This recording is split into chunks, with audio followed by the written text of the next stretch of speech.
hati-hati, jangan-jangan Anda juga tidak masuk.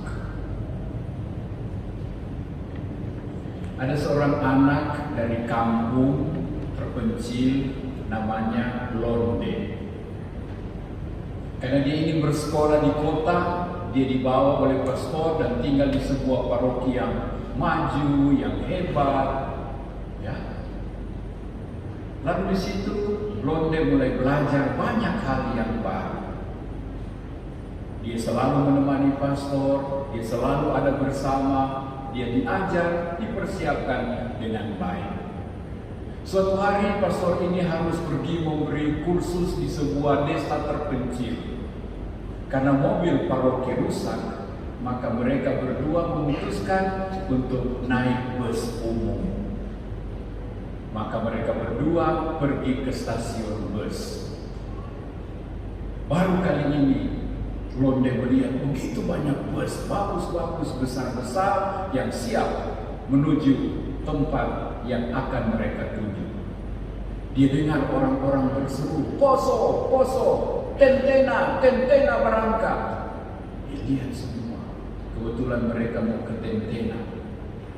Pastor dan dia duduk, naik, sambil menunggu calo-calo ini kumpul orang untuk berangkat ke poso dan tentena. Masih ada 2-3 kursi kosong, tapi mobil sudah berangkat. Sementara mobil menuju poso tentena, Londe bertanya, "Pastor, tadi ada orang-orang yang teriak poso, poso, tentena, tentena. Kenapa mereka tidak ikut?" "Oh, mereka itu calo. Mereka itu cuma omong panggil-panggil orang, tapi mereka sendiri tidak pergi ke sana." "Oh, begitu." Sorenya mereka tiba di tempat tujuan. Pastor lalu memberikan pengajaran, memberikan katekese, memberikan bimbingan-bimbingan dengan semangat sekali. Londe memperhatikan dengan saksama. Pada satu bagian, pastor mulai omong tentang surga. "Surga, surga, kita harus masuk surga. Jangan sampai ada yang tidak masuk. Surga, surga." Londe dapat ingat tuh calo-calo tadi. Dia pergi di seminar, dia kode, "Pastor, mau bilang sesuatu."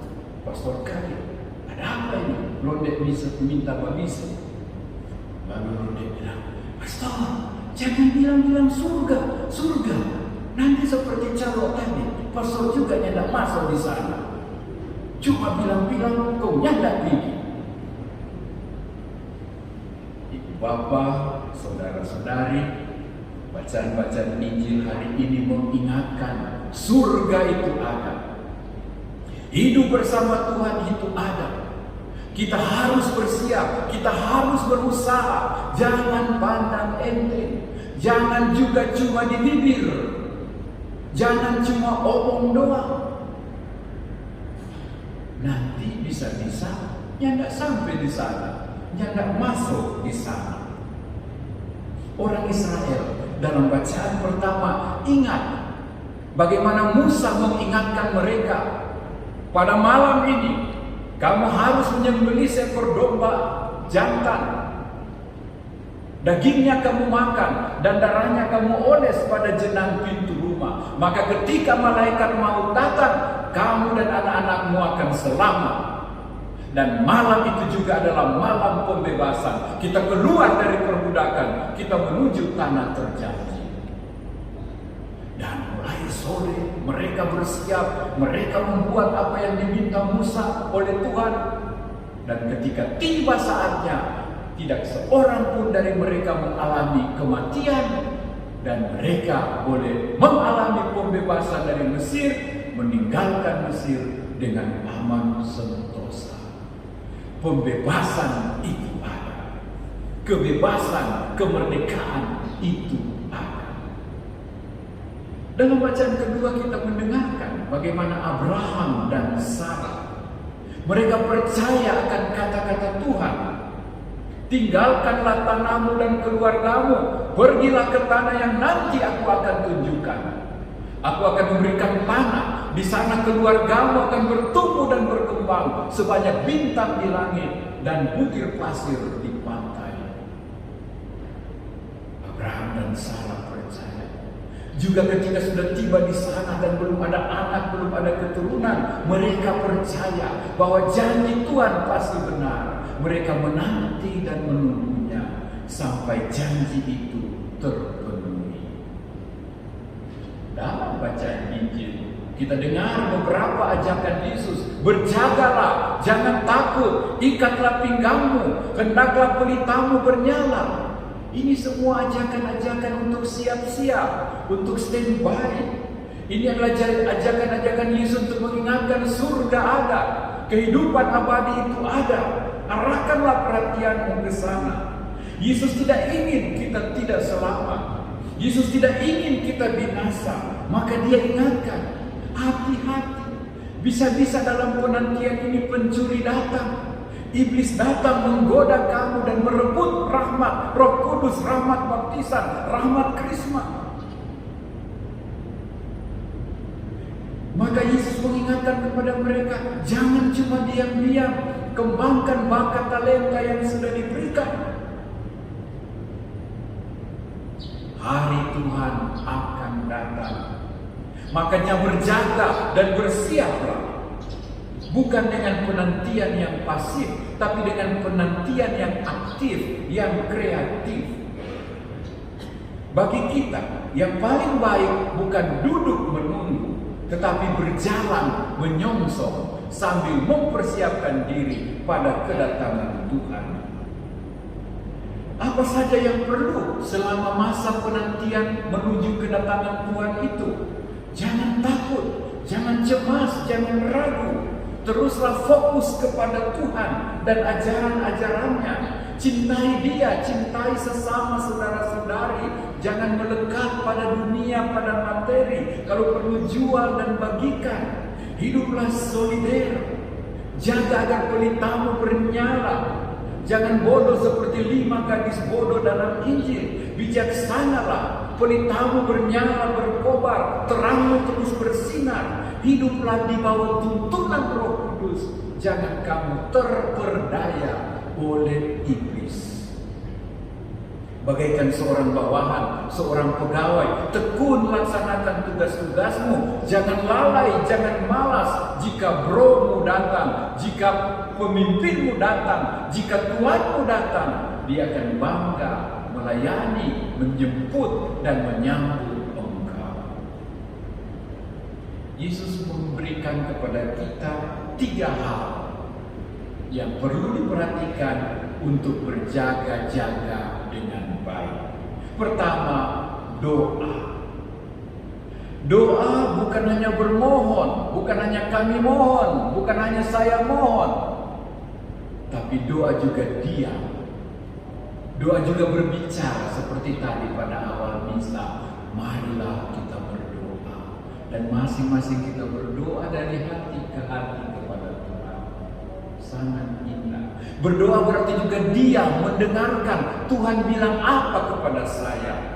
Tuhan sampaikan apa kepada saya. Masih ingat Elia di Gunung Karmel? Ada api, ada deru, ada badai, tapi Tuhan tidak ada di sana. Justru ketika dia hening, ketika dia diam, dia mengalami kehadiran Tuhan. Dia mendengar suara Tuhan dengan tenang. Elia, keluarlah dari guamu. Lalu dia keluar berjumpa dengan Tuhan. Kita ingat kata-kata dalam kitab Wahyu. Lihat, aku berdiri di depan pintumu dan mengetuk.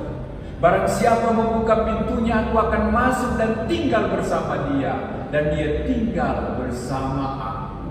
Doa adalah membuka diri sehingga Tuhan masuk dalam hati kita, hidup bersama kita, menuntun dan membimbing kita. Selain doa, juga kerja. Kita masih ingat 2 minggu lalu, Marta dan Maria, ora et labora. Berdoa perlu, tapi bekerja juga sama-sama perlu. Teruslah bekerja, menantikan hari kedatangan Tuhan. Teruslah berbuat baik, Bangunlah kerajaan Allah dari waktu ke waktu. Kerjakan saja apa yang baik, manis, indah, dan mulia di mata Tuhan. Santa Teresa dari kanak-kanak Yesus katakan, buatlah apa saja untuk menyenangkan Tuhan. Santo Yohanes Maria Vianney bilang, buatlah segala-galanya, hiduplah setiap hari sebaik mungkin, seolah-olah besok engkau sono mati. Supaya semua yang indah, yang bagus, yang saleh, yang suci saja yang kau lakukan. Berlakulah seperti hamba yang diberi kepercayaan oleh tuannya. Penuhilah tugas dan tanggung jawabmu secara teliti. Kembangkan bakat, talenta, kemampuan yang diberikan. Bermazmurlah dengan bagus. Jadilah lektor yang baik. Jadilah putra-putri altar yang suci. Jadilah bapak, ibu, keluarga, karyawan, karyawati. Kembangkan bakat, talenta, semua yang Tuhan percayakan kepadamu. Bukan cuma duduk-duduk, pangkok kaki, plo-plo tulutu. Bukan. Tuhan tidak ingin manusia yang hidup seperti itu. Kita harus bergiat, terus berbuat baik, terus mengerjakan apa yang indah. Hidup baik, solider, setia kawan, saling jadi berkat, bergandengan tangan, ulurkan tangan menolong, melayani yang kecil, lemah dan malang, menjadi tangan dan hati Tuhan, di mana tidak ada tangan lain, di mana tidak ada hati lain yang menolong dan membantu. Hadirkanlah kerajaan Allah lewat hidupmu dalam keluarga, komunitas, wilayah rohani. Buatlah di sana Allah meraja, Allah hadir. Pertama doa, kedua kerja, ketiga iman. Iman seperti orang-orang Israel tadi. Percaya kalau kita buat apa yang Tuhan minta, kemerdekaan, pembebasan dari Mesir akan terjadi. Allah bukan tukang tipu. Allah bukan tipu-tipu dia. Allah bukan cumbek sen, cuma bikin senang orang. Allah itu benar janjinya, dapat dipegang kata-katanya. Allah dapat dipercaya, Allah dapat kita harapkan.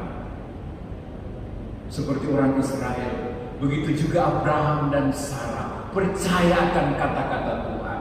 Mereka pergi, mereka berangkat, mereka menaruh harapannya. Dan tangan Tuhan bertindak dengan jaya dan dengan gagah pada mereka. Mereka percaya saja, dan yang tidak mungkin menjadi mungkin. Mereka menikmati aneka keajaiban berkat imannya. Ada banyak orang berdoa, ada banyak orang bekerja, ada banyak orang beriman. Tapi lain kali dengan takut-takut, lain kali berdoa dengan ragu, Tuhan mau dengar atau tidak. Lain kali hanya sebatas mulut saja, tidak lahir dari hati. Lain kali hanya ikut doa yang ada di buku, tidak pernah dia berdoa dari hati ke hati dengan Tuhannya. Ada banyak yang rajin bekerja berbuat baik, tetapi sambil berbuat baik dia sebenarnya ragu. Tuhan mau jawab enggak? Tuhan mau ganjarin enggak? Tuhan lihat perbuatan baik saya atau tidak? Akan dibalas atau tidak? Bahkan banyak orang yang tangannya berbuat baik, tapi hatinya jauh dari perbuatannya. Ada yang menolong, ada yang mengasihi, tetapi dengan berat hati, dengan khawatir, dan dengan semangat minimalistis, asal sudah dilaksanakan. Tidak ada cinta, tidak ada kasih, tidak ada semangat di sana. Ada yang memberi derma, ada yang memberi sedekah, tapi dengan dua hati. Dapat ganjaran tak? So kasih banyak, kaget Tuhan yang tak mau tembus. Ada yang melaksanakan tugas dan tanggung jawab pekerjaan dengan rajin, tapi dengan pertanyaan di sudut hati, dapat bonus enggak? Diperhitungkan atasan atau tidak? Pengorbananku dihargai atau tidak? Saudara-saudari terkasih, Yesus tidak mau kita binasa. Londe juga tidak mau pastornya cuma omong surga-surga, lalu tidak sampai di sana. Tuhan berpesan tadi, jangan takut kawanan kecil, surga itu ada. Keajaiban-keajaiban itu ada untukmu. Pembebasan ada untukmu Israel. Surga ada. Hidup abadi sesudah kematian ada, dan kita akan sampai ke sana. Untuk itu, berdoa, berjaga, dan beriman. Tuhan, dengarkanlah doa-doa kami. Terimalah pekerjaan-pekerjaan yang kami buat sepenuh hati, dan tambahkanlah iman kami bahwa Engkau Allah yang dapat diandalkan, dapat dipercayai, dan bahwa surga Kau sediakan, kerajaan surga Kau siapkan untuk kami.